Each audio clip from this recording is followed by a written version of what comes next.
Welcome back. So, here's the deal.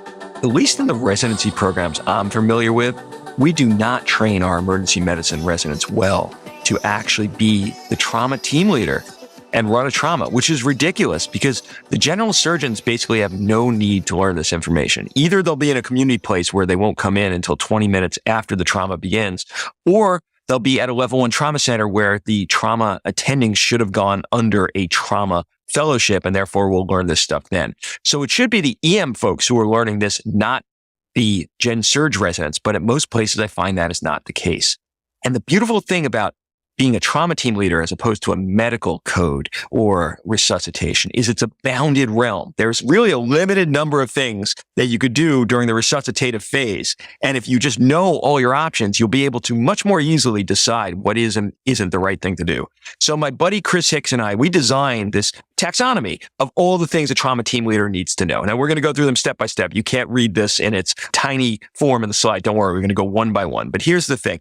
In the areas you're going to see that are blue, they are cognitive steps. In areas that are red, they are actual actions. If they're dotted red, it means, or dotted blue rather, both, it means that you will sometimes do it. And if they're solid lines, it means you will always do it. So we're going to go through these one by one, and I think you'll begin to understand what I mean when I say it's a bounded realm within the skills for a trauma team leader. All right, let's talk about the things the trauma team leader needs to consider within themselves. They could do a 0-point survey, which is a way of actually taking the team before the patient arrives, before the primary survey, the 0-point survey, and make sure everyone's safe, everyone knows each other, that all the equipment that may be needed is there, that everyone's in the right space, and that you really group together and actually form a de novo team that may not have been there prior to this 0-point survey. All right, where do the trauma team leaders stand? They stand at the foot of the bed where they can control the room. They're not involved in the procedures. They're not involved in things going on in the head of the bed. You need a separate team for that. That's how this differs from ATLS, which is made for one doc and one nurse in some rural environment. That's not how it is in academic trauma centers. There's always extra help around. And as such, you should stay out of the fray.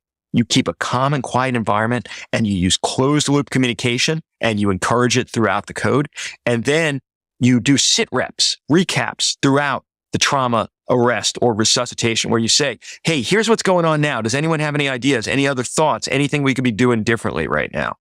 And then if you need to get involved in the procedure, you need to assign someone else to take over that role of 360-degree awareness. And we call this eyes on, eyes off. All right. Now, you have a partner in crime here. It's the podium nurse, and she or he will be your partner in this throughout. And here's the things they'll do. They should run a pre-brief on all the things that are going to be needed. We have a checklist for this. We don't have enough time for me to go through it, but the nurses run this pre-brief checklist before we start. They should be announcing the time every 5 minutes to allow us to retain cognitive awareness of how long we've been doing this resuscitation. If there's a task that needs doing or a piece of equipment, they're the one point that everyone in the room could ask for that thing that they need, as opposed to having to figure it out in real time. Oh, I think John could get me this, or Connie could do this. No, you just address it all to one person and they assign the roles. All right. If the trauma team leader, their role becomes ambiguous, they go to work on a procedure, the podium nurse is empowered to bring them back and say, someone needs to be running this trauma. All right. They're in charge in our place for finger stick and tetanus. So the docs don't worry about it. It's the podium nurse's job. And then if there's an open fracture or a dirty chest tube, they ask for, what antibiotics do you want? All right. Now, the least important thing they're also doing is filling out the trauma sheet, which I think is a complete waste of time. And we give far too much role to that as opposed to all the other things on this list. All right. Situational control. The trauma team leader is always maintaining the room in a state of quiet potential to get things done. You cannot actually have a loud room, whether it's from the patient or the team. So they're keeping themselves quiet, they're keeping the team quiet, they're keeping the patient quiet, they're keeping the room quiet, which means sometimes you have to use dissociative ketamine to keep agitated patients with head injury or intoxication from ruining that environment of quiet and control. Sometimes you actually intubate for this, especially if the patient's just wailing in pain from a dislocation, an open fracture. Sometimes the way to handle that is just intubate the patient and then they're going to go to the OR. They're going to need to be intubated anyway. And then it's under control. And then crowd management, kicking out all the extraneous people in the room. All right, let's talk about the primary survey, most of this, but you might not have seen this. X used to be called CABC, and that C is for major hemorrhage, but that's confusing. What's the extra C? I don't know. I don't remember. It's X for exsanguination. So exsanguination is the patient protecting their airway. What is their respiratory status? How do their extremities feel? Are they cold? Up? Worried about hypovolemic shock? Worried that they're bleeding out? Are they warm? That's weird because they're hypotensive. Is there spinal shock, neurogenic shock? What's the character of their radial pulse? That tells you a lot about whether they need a blood transfusion. If you could feel a strong radial pulse, they don't, regardless of what their blood pressure is. And if you can't, they probably do. And then a quick check. Is the bleeding from the abdomen? Is the abdomen swelling? Is the bleeding from the pelvis? Is there obvious fracture going on? D, disability. Get your neuro exam now. This may be the last time you're going to do it. If you're going to intubate this patient and then neurosurge comes down and it's like, what was their neuro exam? You'll be like, no, you look like a fool. Get it now when you actually could still ascertain it. And then E for environmental, keep that patient warm. All right. Advanced airway. Not every trauma needs it, but if they do, that's why it's dotted lines, then you're going to use a dump kit, which means all of the items on a table in front of you, not stuck on the patient's chest, they fall on the floor. You're going to demand as the trauma team leader that the airway people, because you're not going to be doing the airway, you're just supervising the trauma, not the supervising the airway. It's a team of teams. You have a sub-team for the airway, but you're going to demand they use a checklist. You're going to suggest, should this be a wake? Should this be a delayed sequence intubation, depending on the situation going on with the patient? And then you're going to make sure they limit it to 3 attempts. And then you're going to mentally prepare yourself for a crike if that airway team, that sub-team is not able to do it themselves. This is one area where if you're the best person in the room as the most experienced trauma person, you might have to break away from the trauma team leader role to do a cricothyrotomy. All right, monitoring. Saturation, we know it. EP, make sure if you're using non-invasive that the rep time is set to something like 2 minutes, not 60 minutes, not 30 minutes.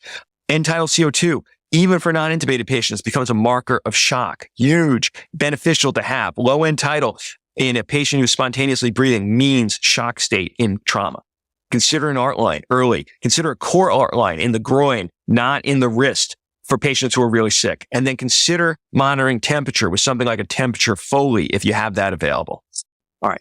Now, if the patient's hypotensive or showing signs of malperfusion, you're going to find the shock, which means look at the end-tidal CO2. That's a hint. Look at the rapid assessment for bleeding for trauma. That's a hint. All of these things along with blood pressure will tell you they're bleeding somewhere. You're going to find that site. You're going to look at the 5 sites, right? These: thorax, abdomen, retroperitoneum, which includes the pelvis, femur or thigh, and then the street, the environment. So they're exsanguinating out into the environment. Those are the 5 sites. You're going to look for rapid assessment of the abdominal cavity with either EFAST or a diagnostic peritoneal lavage. You're going to ask yourself, could they be bleeding to the thorax? You could assess that with chest x-ray, pelvic x-ray. It will tell you if they're bleeding into the pelvis or give you a hint to it. Your EFAST is also going to tell you, could this be a pericardial tamponade or a tension pneumothorax? And then if you don't find it in any of those places, is this neurogenic shock from the spine, or is it a medical cause of arrest causing that hypotension? All right. If the patient needs chest decompression because they're about to crash and therefore you want to take the chest out, or you've actually confirmed there's an injury there, then you're going to ask your podium nurse for your drainage setup, your Pleurovac. You're going to ask for a fast finger and a slow plastic, which means you're going to do a finger thoracostomy. You're going to make your slice, hemostat, and then a finger in, and that should take less than 20 seconds. And then they can take all the time in the world to actually put in the chest tube. So fast finger, slow plastic. And then you as the trauma team leader are going to break away, put on a sterile glove, and touch the lung yourself to make sure you could actually rule that thorax out, unless you really trust the people who are doing that procedure.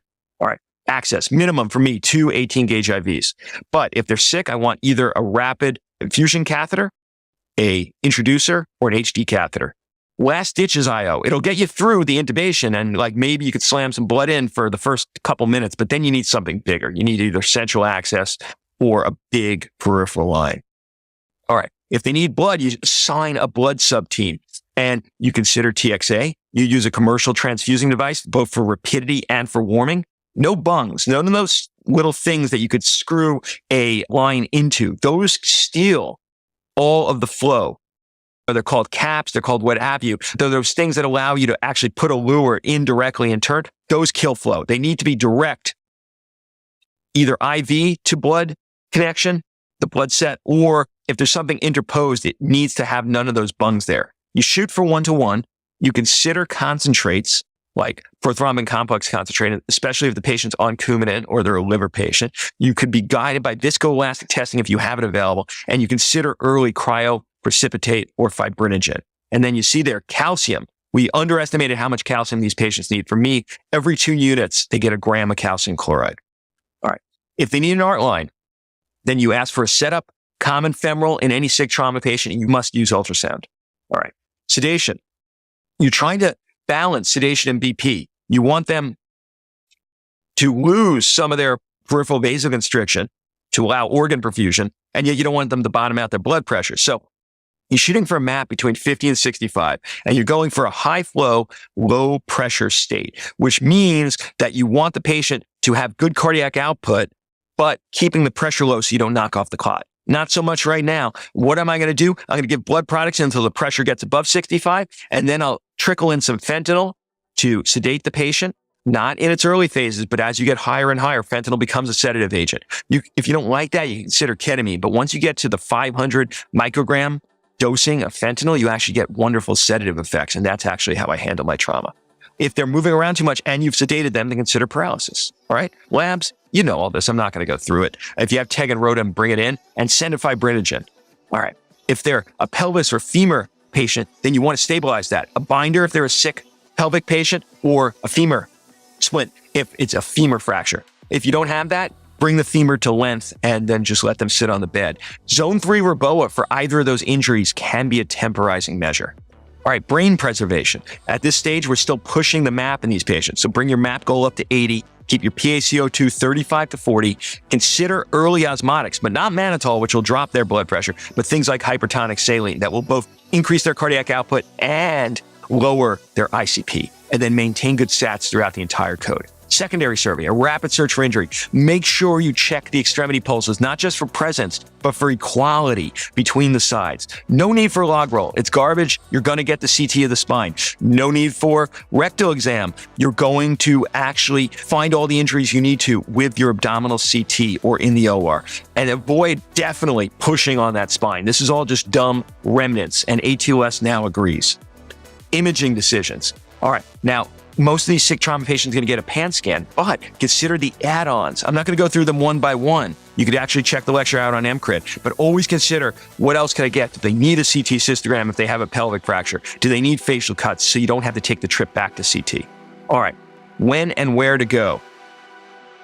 Consider the benefits of early OR versus the need to stabilize in the resus room so they don't die in the elevator. Your destinations are the CT scan or the IR suite, and that's really dependent on what's going on with the patient. It should be a 30-minute timer the second you have a cross clamp on the aorta or you've placed up a REBOA. And then we have a leave the room checklist that we run as we're leaving the room so we don't forget things like bringing extra blood products, did the patient actually get their antibiotics, etc.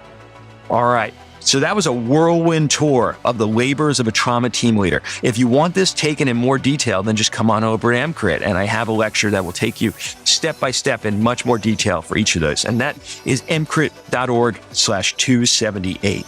All right. We should be running our own traumas. We should be handling this in a learning capacity, not the general surgeons. And it's not hard to do, but you need practice. And if you've been out and you came from a residency program where no one really taught you how to do this right, and you're a new attending, hopefully this lecture will help you. If you have questions about it, then I am so happy to talk about these things. Just hit me up on Twitter @EMCRIT. All right, I will speak to you very soon at the Q&A.